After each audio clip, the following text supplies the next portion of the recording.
हेमंत के मुंह से पायल का नाम सुनकर सब चौंक जाते हैं। पायल भी हैरानी से उनकी तरफ देखने लगती है। ये क्या बोल रहे हैं आप? इसमें गलत क्या है निशा? हर इंसान को अपने सपने पूरे करने का हक होता है। आप जानते हैं ना कि इस घर की बहुएं काम नहीं करती, फिर भी ऐसी बात बोल रहे हैं। और किस चीज की कमी है पायल को? सपने अधूरे रह जाने की।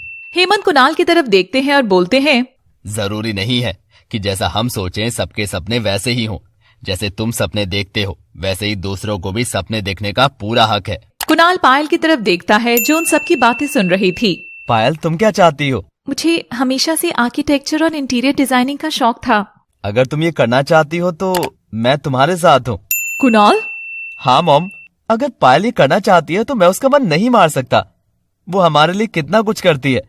अगर बदले में हम उसके लिए कुछ कर दें तो क्या प्रॉब्लम है? सही बात है।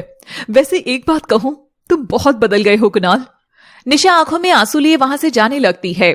मॉम! पर निशा उसके बाद बिना सुने वहां से चली जाती है। तुम टेंशन मत लो, मैं बात करूंगा उससे। कुणाल हाँ में सिर हिलाता है। हेमंत भी वहां से चले जाते हैं। पायल भी जाने लगती है कि कुणाल उससे पूछता है, वैसे तुमने कभी बताया नहीं कि तुम्हें इंटीरियर डिजाइनिंग और आर्किटेक्चर में इंटरेस्ट है। क्योंकि तुमने कभी पूछा ही नहीं और ना ही कभी जानना चाहा।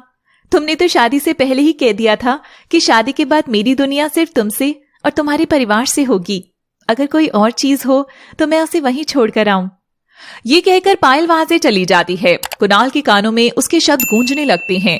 वो खुद को थोड़ा सा शर्मिंदा महसूस करता है। दूसरी तरफ निशा अपने कमरे के बेड पर बैठी रो रही थी कि तभी वहां हेमंत आते हैं। कि जो भी चाले आप चल रहे हो ना, मैं आपको आपके मकसद में कभी कामयाब नहीं होने दूंगी। ये क्या बोले जा रही हो तुम? मकसद, चाल, दिमाग तो ठीक है ना तुम्हारा? बनिए मत, मैं आपको बहुत अच्छे से जानती हूँ। आज से नहीं बल्कि पिछले 30 सालों से। अच्छा, जानती हो तुम मुझे? काश ये सच होता। खैर हमारी छोड़ो, मैं तुम्हें अपनी बहू के साथ वो नहीं करने दूंगा जो तुमने मेरे और। हेमंत चुप हो जाते हैं और वहां से चले जाते हैं। निशा उन्हें जाते हुए बस देखती रह जाती है। पायल सोफे पर बैठी कुछ सोच रही थी कि तभी वहां हेमंत आते हैं। पायल, क्या हुआ बेटा? पायल अपनी सोच से बाहर आती हुई कहती है, नहीं कुछ नहीं पापा। वैसे थैंक यू, आज आप जिस तरह से मेरे लिए खड़े हुए। तुम भी मेरे लिए खड़ी हुई थी ना, एक बेटी की तरह। तो क्या मैं तुम्हारे लिए एक पिता की हैसियत से खड़ा नहीं हो सकता? पायल की आंखों में आंसू आ जाते हैं। पिता? अचानक से उसे कुछ याद आ जाता है और उसके चेहरे की हंसी गायब हो जाती है।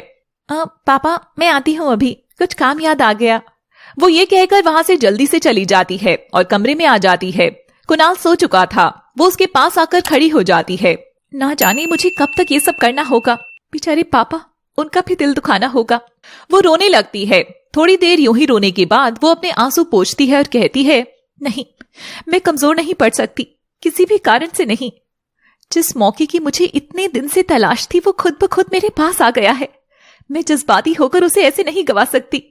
मुझे हिम्मत रखनी होगी। हाँ, यही सही है।